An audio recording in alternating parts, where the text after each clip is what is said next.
Hello good evening मेरे प्यारे बच्चों।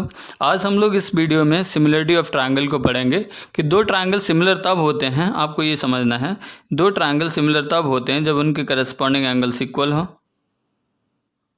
करस्पॉन्डिंग एंगल्स इक्वल हों और करस्पॉन्डिंग साइड्स का जो रेशियो है वो सेम हो या प्रोपोर्शनल हो, एक ही बात है। तो अगर ये साइड का रेशियो इसके साथ, इस साइड का रेशियो इसके साथ और इस साइड का रेशियो इसके साथ अगर सेम है और करस्पॉन्डिंग एंगल्स इक्वल हैं, then we can say this two triangles ABC and PQ are what similar हैं, ठीक है ना। और अगर इस सिमिलरिटी को सिंबॉलिकली हम लिखना चाहें तो triangle ABC is similar to triangle PQR, इस तरीके से लिखते हैं, ठीक है ना। इसकी कुछ हमें प्रॉपर्टी भी सीखनी है कि अगर ये दोनों ट्रायंगल सिमिलर हैं तो इनके एरियाज़ का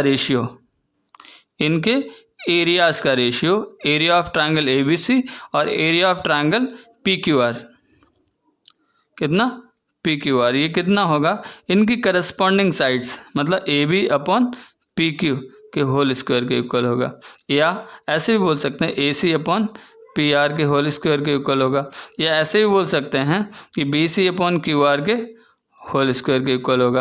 यहाँ से और भी बहुत सारे कंक्लूजन्स निकाले जा सकते हैं कि इनकी जो मीडियंस होती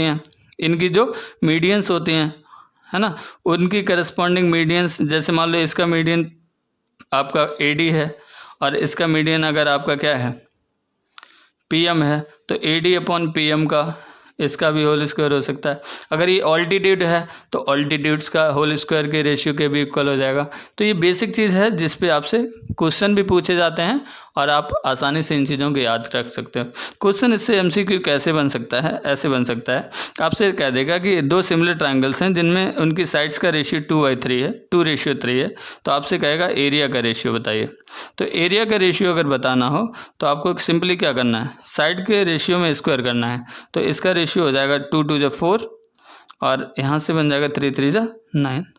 आपसे उल्टा भी क्वेश्चन कह सकता है कि अगर दो सिमिलर ट्रायंगल्स के एरियाज़ का रेशियो 4:9 है, ठीक है ना, तो उसकी साइड्स का रेशियो कितना होगा, तो आप बता देंगे इसकी साइड्स का रेशियो कितना हो जाएगा। साइड का रेशियो स्क्वायर रूट ले लेंगे तो यहाँ से 2:3 मिल जाएगा। मुझे उम्मीद है आपको बात समझ में आ गई होगी।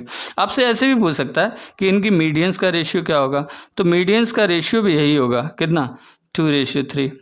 आपसे ये भी पूछ सकता है इनके ऑल्टीट्यूड्स का रेशियो क्या होगा, तो ऑल्टीट्यूड्स का रेशियो भी कितना होगा, ऑल्टीट्यूड्स का रेशियो भी 2:3 ही होगा।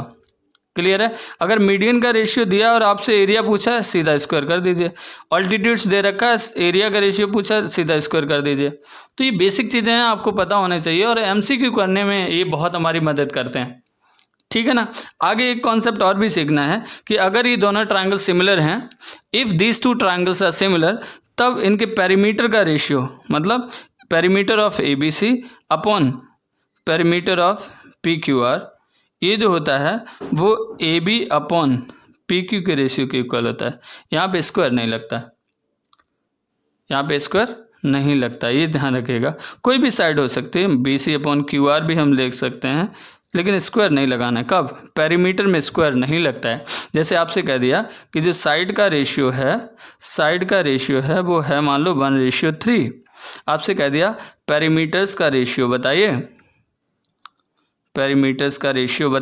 तो पेरीमीटर्स के रेशियो को भी हम क्या लिखेंगे, 1:3 ही लिखेंगे।